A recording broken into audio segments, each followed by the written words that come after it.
many years ago, and she asked a very profound question. She said, when will they tear down the Berlin Wall? Well, the astrologer didn't know the answer, so she did a joke. She said, they will tear down the Berlin Wall when they elect a black governor in Virginia. See how that works out? Well, it started to open up about 6 months ago when, if you lived in East Germany, if you gave 30 days notice, you could leave the East for 30 days once a year. This was known as a frequent defector plan, but you had to leave your wristwatch and your grandmother as a deposit. Well, then, it was on that big day, November 9th, when the borders opened and the wall, in effect, was coming down. And that day, I thought George Bush was a little too laid back. Personally, I mean, they come to Bush with the most dramatic political news in the last half century. And what does Bush say? We're going to have to wait and see what happens. What is that? I mean, Ronald Reagan would have said, let freedom ring. Jimmy Carter would have said, praise the Lord. Jerry Ford would have said, hey, that's great.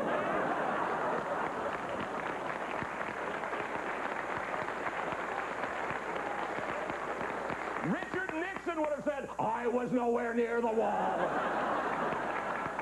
I didn't tear down that wall. But Bush said, he said, well, I'm not an emotional kind of guy. I guess not. Can't you see George standing up there at the Berlin Wall? Guess I'm kind of a Berliner. So the East Germans, as you know, they've been going over to West Berlin to the fancy stores and buying the luxury items. And I feel sorry for the shopkeepers back in East Berlin. They have to put signs in the windows, say last chance on a 10-inch black and white Motorola. And they have incentives to keep the people at home in the East. They have an advertising slogan, East Germany is for lovers. They're raffling off a honeymoon weekend for two at the Days Inn in Dresden. Remember, a honeymoon in East Germany beats a one-night stand in Bulgaria. Keeping the people home. Come home to where you belong. Oh, come home, and we guarantee in only 3 years we will have frozen pizza, and a year after that MTV. Yeah, yeah, yeah, yeah. A year after that MTV. We promise you that will be just like America, now that you know what it's like to be free. We promise you HBO, Playboy, and Showtime, an X-rated democracy. Yeah, everybody, yeah, yeah, yeah, an X-rated democracy. We hope that you'll stay home in spite of what happened. Your government loves you, so please stick around. We put up the wall just to keep you at home, and that's why we're tearing it down. That's why we're tearing it down. But will it work? Or will the call of the West be too much? No use of sitting around in your room. Come join us one and all. Life is a cabaret, old friends, on the western side of the wall. Our lovely hostesses beckon to you. Come now and fill your cup. Big Brother's here. He brought the beer. He finally lightened up. Come taste the wine. Come dance all night. It's party time in Bonn and Bremen. Sure-Be's reading Marx and Lenin. History's happening here in Berlin as freedom is now unfurled. We're so excited now, old friend, and you're invited now, old friend, when we're united once again, when Germany rules the world.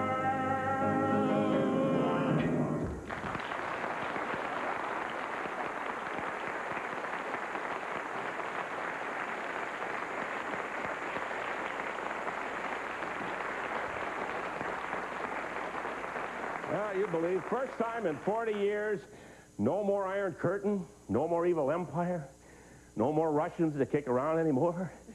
You know, without anybody to hate, it just doesn't seem like Christmas, does it? We hear talk today about pulling our troops out of Europe and giving them an early discharge. You have conservative Republicans in full agreement on multi-billion-dollar defense cuts.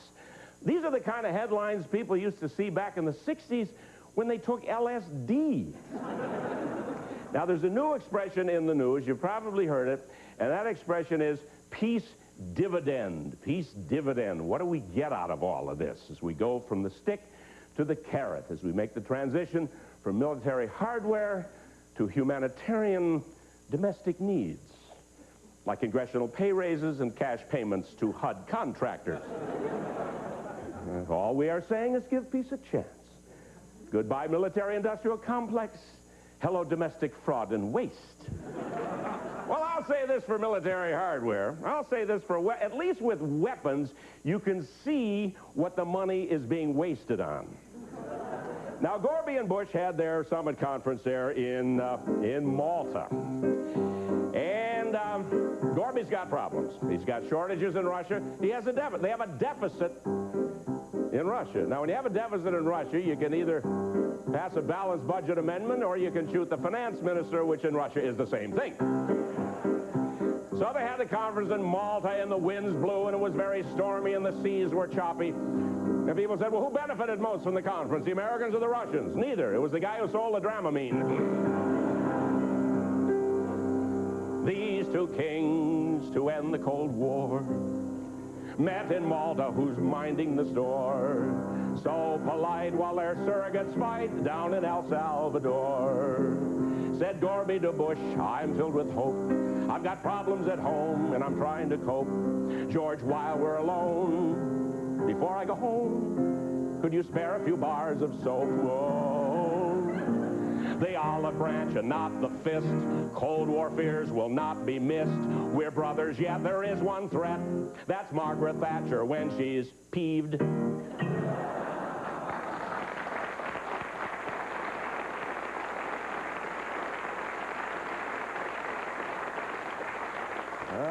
They're going to have to change all the geography books, change the history books. The whole climate in the world is changing. New York City is now Japanese-owned. That's the way New Yorkers greet each other. Hey, Ohio gozaimasu. Start spreading the news. I'm leaving today to have a feast in the Far East in old New York.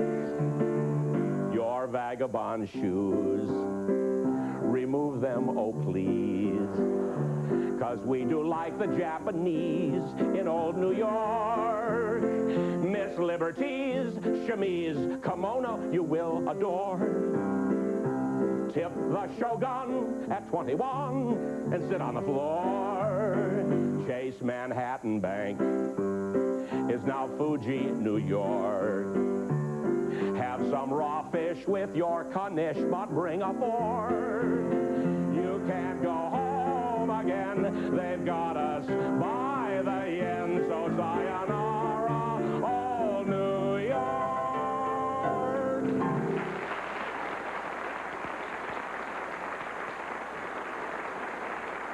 Thank you.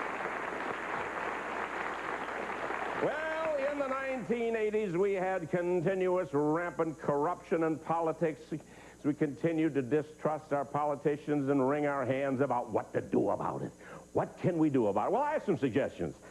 I think it'd go a long way toward cleaning up politics if you had one single 8-year term for all presidents, senators, and congressmen. One term. You know what that would do? That would send all those high-priced political consultants back to whence they came, writing TV commercials for discount carpet warehouses. Awesome. Take all those high-priced pollsters back to where they began, polling dentists on what kind of mouthwash they prefer. Next, you make it illegal for politicians to accept a free trip to anywhere except Beirut, El Salvador, Belfast, Oakland, or San Francisco? Next, make it illegal for any politicians to accept anything more than a free calendar from a savings and loan institution. And instruct all influence peddlers who are in bed with senators to practice safe lobbying. Now, I'm referring specifically to that ongoing Lincoln Savings and Loan scandal. Lincoln Savings and Loan giving questionable funds to 5 senators. Lincoln not only freed the slaves, but he may have owned 5 senators. And the senators say, well, we were just performing routine constituent services, and that's the trouble these days. It was routine. I mean, here we have the president of Lincoln Savings and Loan, a man named Charles Keating. When I saw this picture, I felt, here's Charles Keating with Mother Teresa, ladies and gentlemen. Yes, these guys touch all the bases, believe me. What do you think she's saying? Take this money and give it to the poor, starving senators.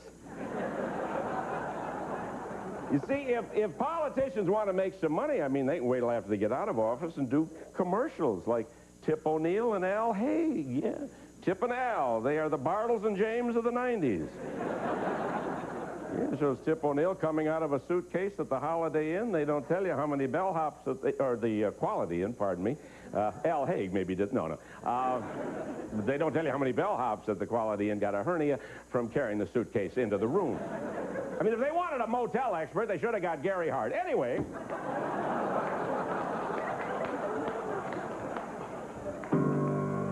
Now's the time, my friends, when we review the 1980s. The good, the bad, and the bad.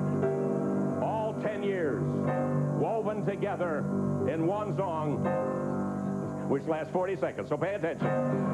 Beginning with 1980 was a rotten year when Mount St. Helens blew. Remember that? Abscam congressmen taking bribes. Tell me what else is new. Inflation climbed up to the sky. Jimmy said, trust me, we'll get by. But the hostages were the reason why by November old Jimmy was through. 1981 was worse with another inflation hike. David Stockman with his budget axe, and don't forget the baseball strike. But Sandra Day O'Connor made history. Air traffic controllers got no sympathy. The new gun lobby spokesman was John Hinckley. That's what 1981 was like. Now many people reach their moment of fame back in 1982. Names like DeLorean, Von Bulow, and Burford Gorsuch, to mention a forgettable few. Little E.T.'s long-distance call. The Falklands were saved, why I can't recall. And the only survivor was Tylenol back in 1982. 83, Hitler's diaries and Klaus Barbie. Grenada was where, in the glory we'd share. We saved Grenada because it was there. 84, everybody was betting on Reagan and Mary Lou Retton. Bernard Goetz in the subway was getting target practice in friendly New York. 85 as a year was so manic. Philadelphia was bombed in a panic. Over Bitburg, emotions were manic. But at least they found the Titanic. Speaking of Bitburg, in 86, Kurt Waldheim's reputation fell. Corey Aquino took over in Manila. Clint Eastwood, mayor of Carmel. Rehnquist was chief after long delay. Andy and Fergie's wedding day. Our diplomacy in Libya, bombs away. The Iceland summit was also a bomb. 1987 was the craziest year of the decade. It was the year that could have been. Inside trader Ivan Boesky could have afforded to keep Oral Roberts from being called home. Fawn Hall could have been a movie star. Oliver North could could have been governor of the 51st state of Nicaragua. Robert Bork could have been on the U.S. Supreme Court. Gary Hart should have stayed off the USS Monkey Business. And the only people who behaved at all well in 1987 were Baby M and Max Headroom, a surrogate child and a computerized dummy. Well, by 1988, we were all back on the campaign trail. There was the anthropology of Jimmy the Greek and the war record of Captain Quail. Pentagon procurement, what a fleece. The Moscow summit wouldn't lead to peace. And whatever happened to Edwin Meese? And Elvis cited every day without fail. Well, 1989 events were hardly according to plan. Jim Wright, John Tower, the Alaska spill, and a budget which overran. But communist countries are starting to vote, and the wall has come down, and it's okay to gloat. America and Russia in the same boat. And in the 90s, we attack Japan.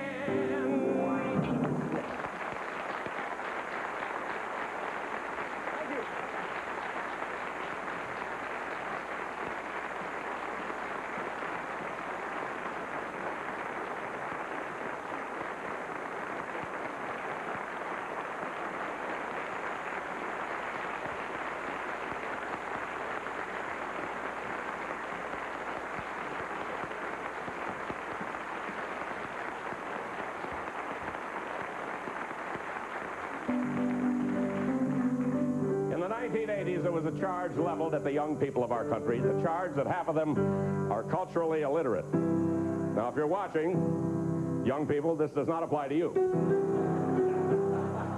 People we're talking about never heard of PBS in the first place. But what do you think about that? Some people say that half of you are culturally illiterate. Some people say that half of you are walking zombies wearing empty Walkmen. Some people say that half of you need a manual with which to tie your sneakers. Some people are right on the button. You say it's not your fault. You say it's because you have no cause as a generation, no identity as a generation, no name for your group. What about rabies? Rabies. Reagan babies inheriting everything superficial. I mean, look at your slogans. Hell no, we can't decide. Just say not really. What do you think of that? That half of you are culturally illiterate. That you believe that Wyoming is on the Gulf of Mexico. And that Jonas Salk played Columbo on television. That William Shakespeare wrote Brigadoon and Catcher in the Rye was written by Pierre Salinger. You say your teachers taught you those things. Your teachers say pay us more money and we'll start teaching the right answers.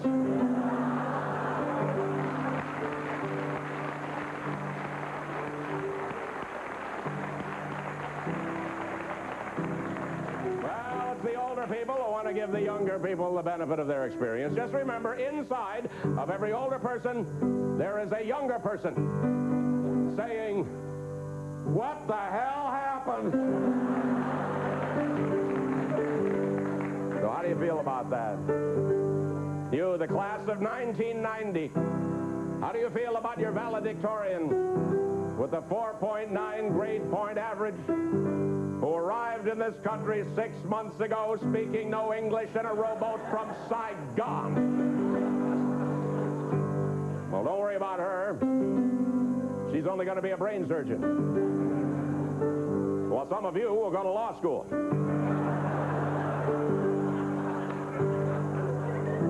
Go to law school, get an A, you can be a judge. Get a C, you can be a corporate attorney. Get a D, you can be Vice President of the United States.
The Mark Russell Comedy Special was produced by WNED Buffalo, which is solely responsible for its content. This program was made possible by the financial support of viewers like you. Thank you. For an audio cassette of tonight's program, send a check or money order for $7 to a Mark Russell Comedy Special, Program 1407, Box 4000, Buffalo, New York, 14240. Please do not send cash. Allow 6 weeks for delivery.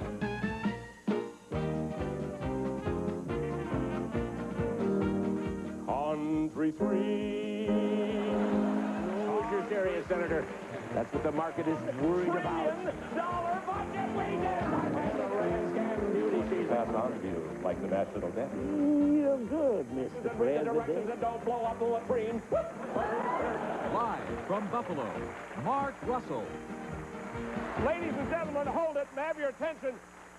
May I have your attention? We have had a bomb threat, ladies and gentlemen. We've had a bomb scare.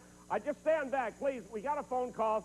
It said that there's a bomb inside the piano. So just stand back, please. All right, if you will. Oh.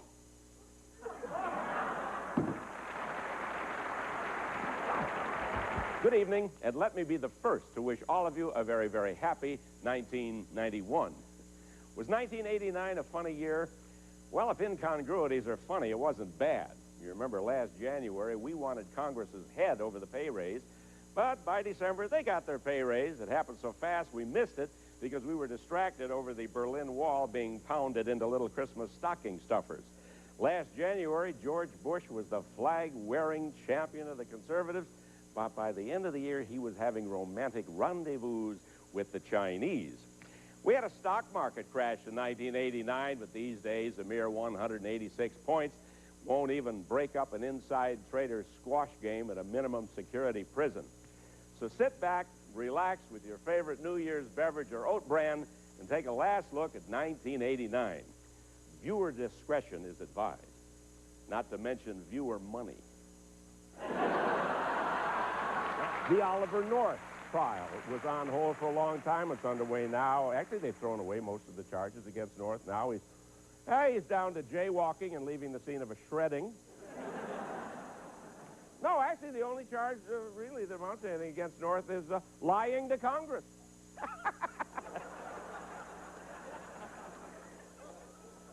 I thought that carried a reward, you know. The John Tower confirmation is on hold. John Tower's official title at this moment is Secretary of Defense Designate Celibate. If he is confirmed before he takes the oath, he may have to take the pledge, I suppose. And in his confirmation hearings, Tower said that he will not be influenced by the Pentagon contractors, defense contractors, and with him at the hearings were his children, Martin and Marietta, McDonald and Douglas, and his little grandson, Northrop. So why did the people react? Why did people get so agitated about the congressional pay raise? Because it was easy to understand. It does not take a political junkie to comprehend a 51% pay raise. That pay raise was to the Congress what the $900 toilet seat was to the Pentagon. A necessity, yes, but way out of line. And so the people did a very symbolic thing. Mindful of the Boston Tea Party, millions of people mailed in tea bags, and Congress folded. So from now on, wherever I go, you know, I see my congressman, I just wave one of these in front of me. Well, they came out with an idea a few weeks ago to save the S&Ls a 25-cent user fee for every $100 worth of deposit. And today we read, they thought about a 25% user fee on every telephone call you make to the IRS for advice. If the advice they give you is accurate, it's 30 cents. But with the S&Ls, they said, well, it's a user fee. And the people said, no, it's a tax. This is a user fee. No, it's a tax. So they gave it the duck test. You know what the duck test is, huh? If it looks like a duck, and it walks like a duck, and it quacks like a duck, it's a duck. If it looks like a tax, and it sounds like a tax, and it smells like a tax, it's a duck.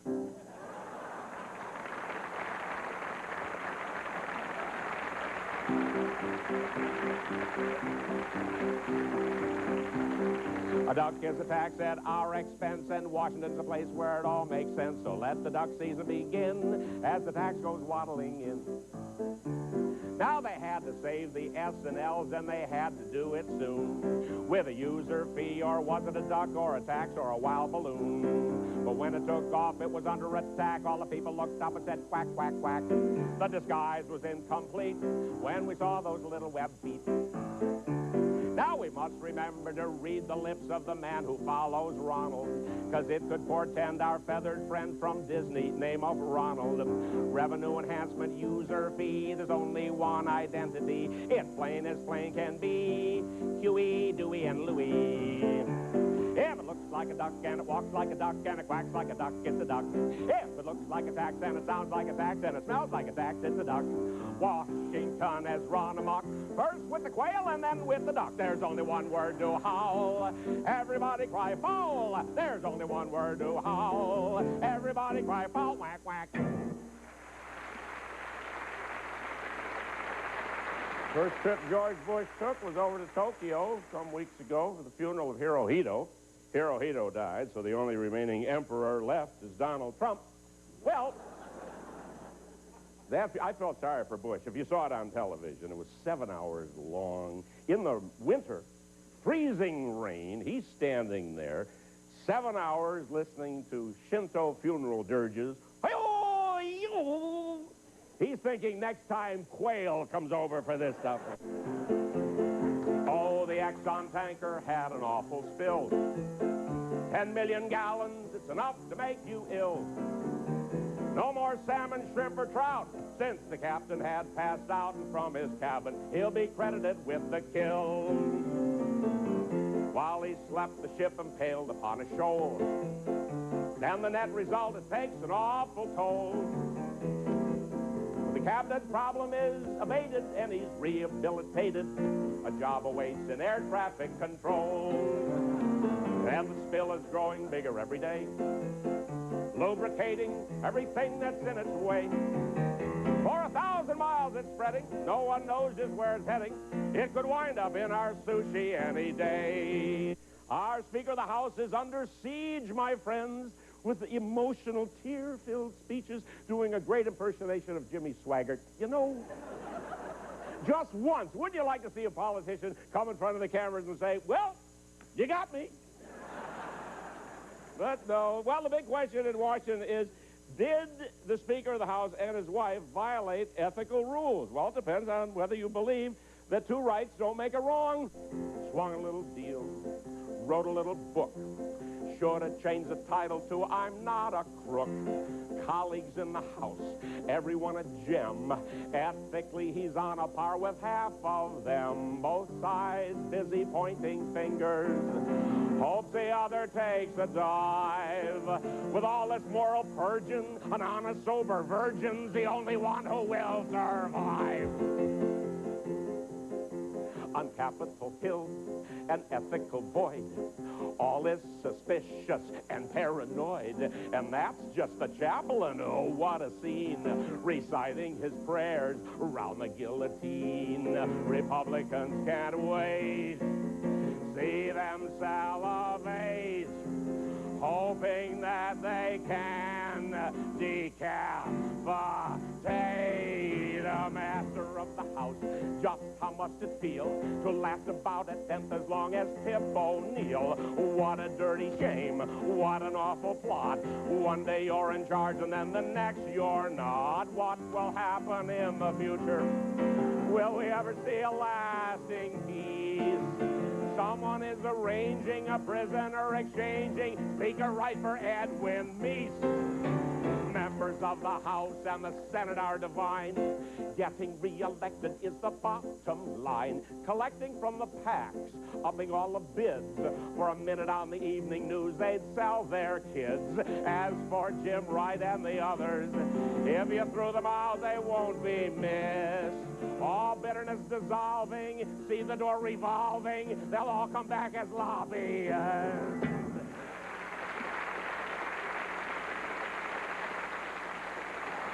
The Ayatollah Khomeini died.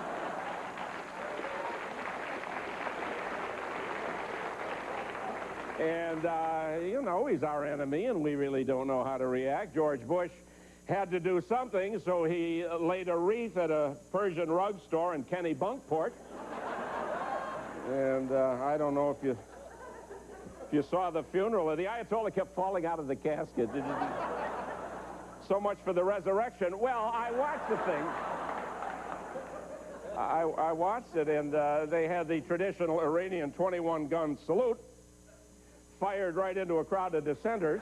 This is our Surgeon General, C. Everett Koop, and he's going to retire. We are told C. Everett Koop, guardian of our health, our morals, and keeper of the keys of the national chastity belt. Well, let's face it now, there are more people alive today because of C. Everett Koop. Non-smoking, non-drinking, sexually responsible people. They all live in Utah, but at least they're alive. We had, in Washington, last month, the largest demonstration since the Vietnam War. 200,000 people representing what is called the pro-choice point of view, and we look to the state of Missouri for guidance. In this controversial issue, Missouri's legislature ruled that life begins at conception. And so in a few days, the Supreme Court will explain to us exactly how embryonic development can vary from state to state. Also in Central America, they had that election in Panama. Did you believe that Panamanian election? A little bit corrupt, to say the least. That's why Manuel Noriega is my nominee to be an honorary Chicago politician. Well, President Bush sent Jimmy Carter down there to Panama to remind us all who gave away the canal in the first place. And regarding the Panama Canal itself, really, George Bush only had two options: sending troops to the canal or sending the Exxon Valdez to the canal. The Exxon Valdez, whose captain said, "Why blame me? I had a designated driver, didn't I?" All over the world, we see communist governments threatened, from China to Poland to Massachusetts, all over the place, and in Beijing, it is official. There was no massacre. There was no uprising. Right. And Deng Xiaoping used to play for the Lakers. I mean, well, what's happening now that we love Russia, and China makes it convenient because we have somebody to hate again, and in this country, it means that the liberals have discovered anti-communism. Well, a couple of weeks ago, it looked like a civil war. You had warring factions within the Chinese army. Army 27 was fighting Army 34, and a commander looks through his field glasses and says, "You know, I never thought about it before, but we do all look alike."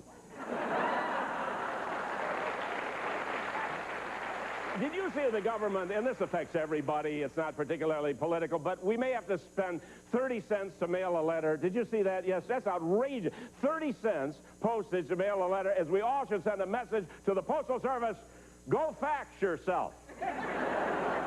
How many think Pete Rose should be admitted to the Baseball Hall of Fame? Should be admitted.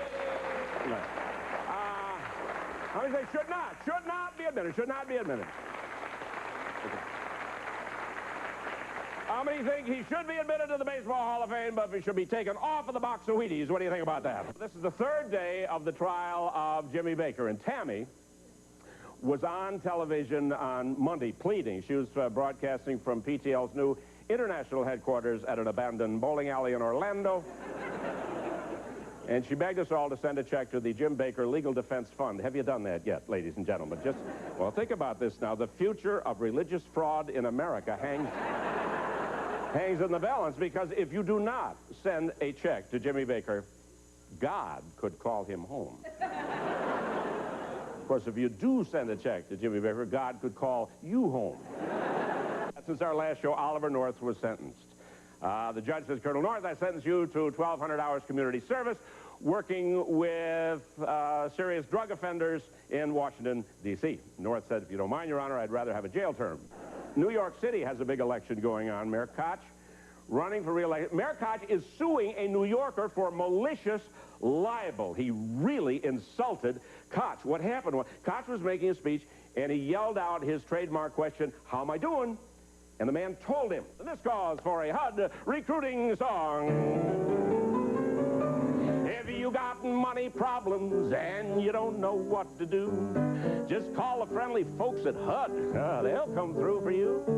They've got so many projects that they can't tell them apart. Their cash flow is enormous. These are bureaucrats with hearts. HUD officials pass out goodies numbered daily in the dozens, reserved for former Reaganites and assorted kissing cousins. They keep the money coming, laundered daily, clean and free. What's good enough for Robin Hood is good enough for me. Now there's millions for the taking. Do not tarry, come make haste. Comes from the very folks who vowed to weed out fraud and waste. If we can bail out S&Ls and pay James Watt his fee, there's money for the needy, and that means you and me. Now they grabbed up every housing scam and never did demur. They had a single solitary message for the poor. You can break that chain of poverty before it is too late. Just become Republicans and get into real estate. As for Debbie, Sam Pierce had been in charge, but was an unfamiliar face. It's pretty hard to trace a guy who leaves no footprints round the place. Jack Kemp arrived and raised the lid, observing with disdain. For this I turned down the NFL. I gotta be insane. For this I turned down the NFL. I gotta be insane.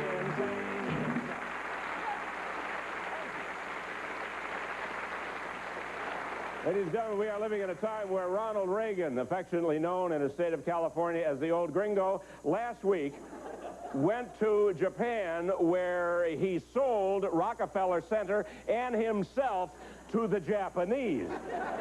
Well, in East Europe, history is being made. Hundreds of thousands of people are escaping from East Europe into West Europe. They're going through Hungary because Hungary has hired border guards from Texas.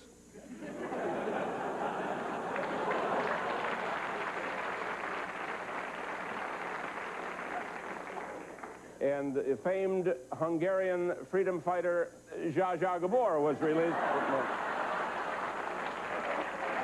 after serving a grueling 3-day sentence at the Elizabeth Arden maximum security prison. But it was a much heavier sentence for evangelist Jim Baker, guilty on 24 counts. The final score was God, 24, Jim Baker, nothing.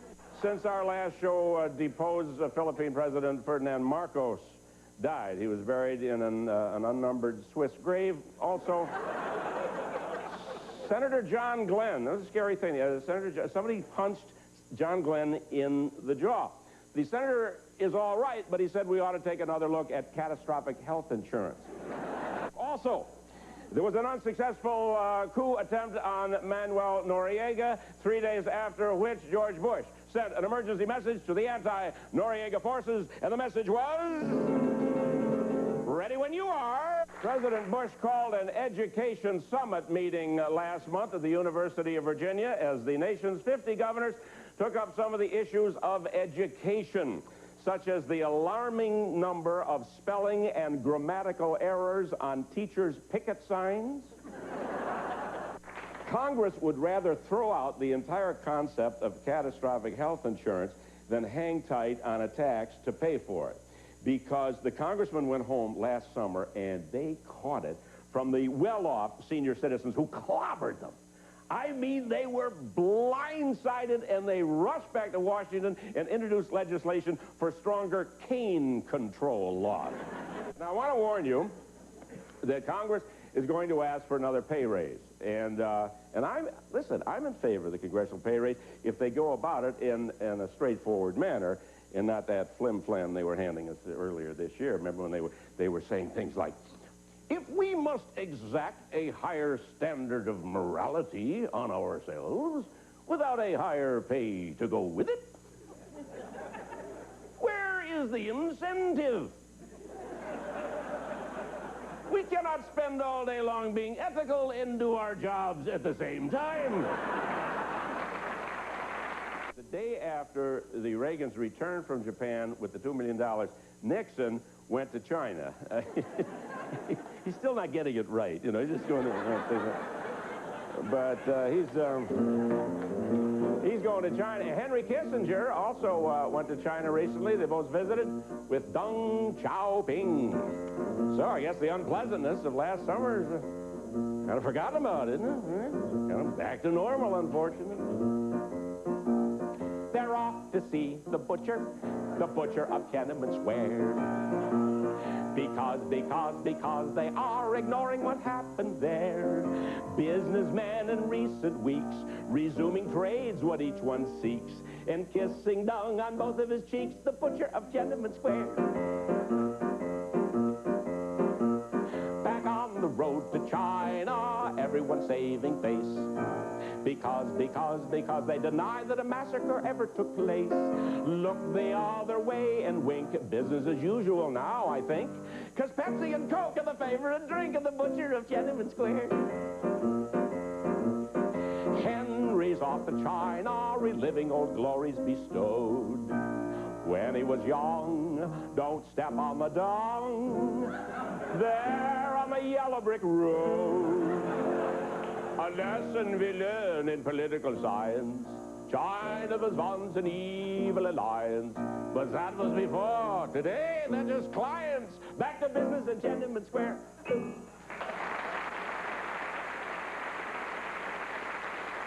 They come to Bush with the most dramatic political news in the last half century. And what does Bush say? We're going to have to wait and see what happens.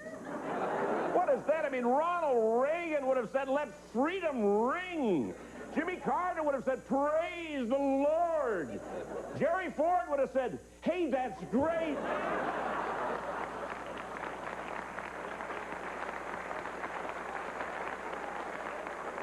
Richard Nixon would have said, I was nowhere near the wall. The renowned Panamanian potato head Manuel Noriega has escaped to a place where George Bush will not lay a finger on him, China.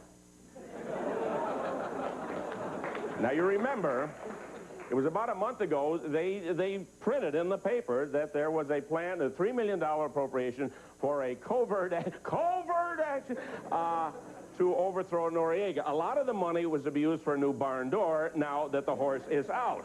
The Berlin Wall souvenir is passé. We have a new gift. If you go to the phone and make a pledge of $1,000 to your local public television station, we have this authentic water from the Panama Canal. Authentic.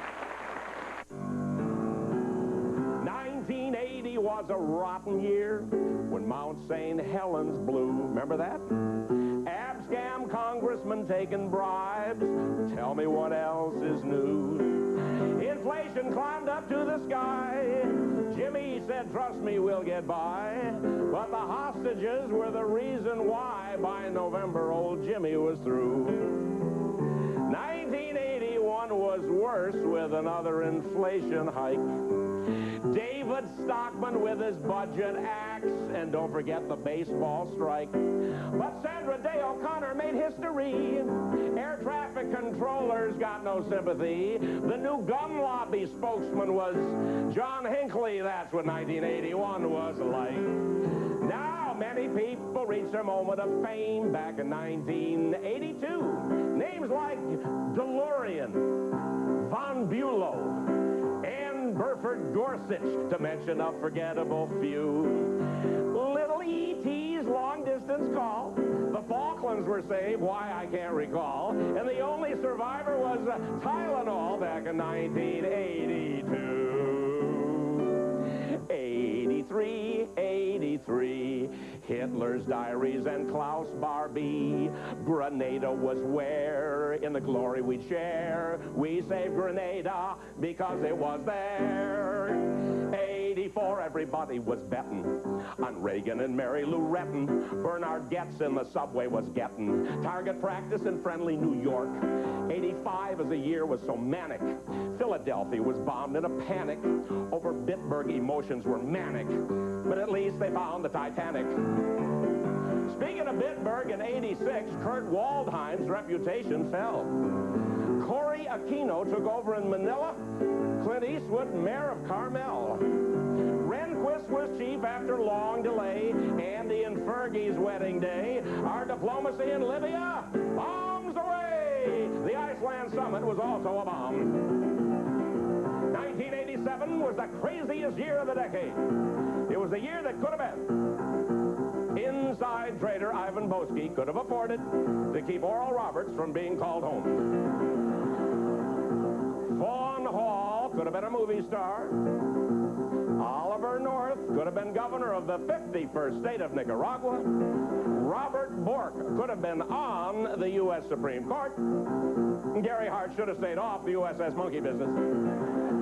And the only people who behaved at all well in 1987 were Baby M and Max Headroom, a surrogate child and a computerized dummy. Well, by 1988, we were all back on the campaign trail. There was the anthropology of Jimmy the Greek and the war record of Captain Quail. Pentagon procurement, what a fleece. The Moscow summit wouldn't lead to peace. And whatever happened to Edwin Meese and Elvis cited every day without fail? Well, 1989 events were hardly according to plan. Jim Wright, John Tower, the Alaska spill, and a budget which overran. But communist countries are starting to vote, and the wall has come down, and it's okay to gloat. America and Russia in the same boat. And in the 90s, we attack Japan.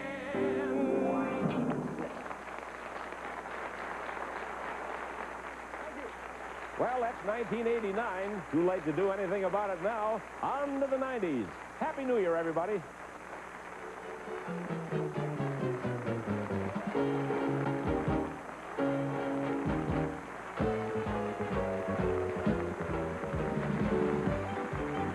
Some of the nation's best young musicians are with Miami's New World Symphony. Stay tuned. Michael Tilson Thomas conducts great performances. Only the best on 24.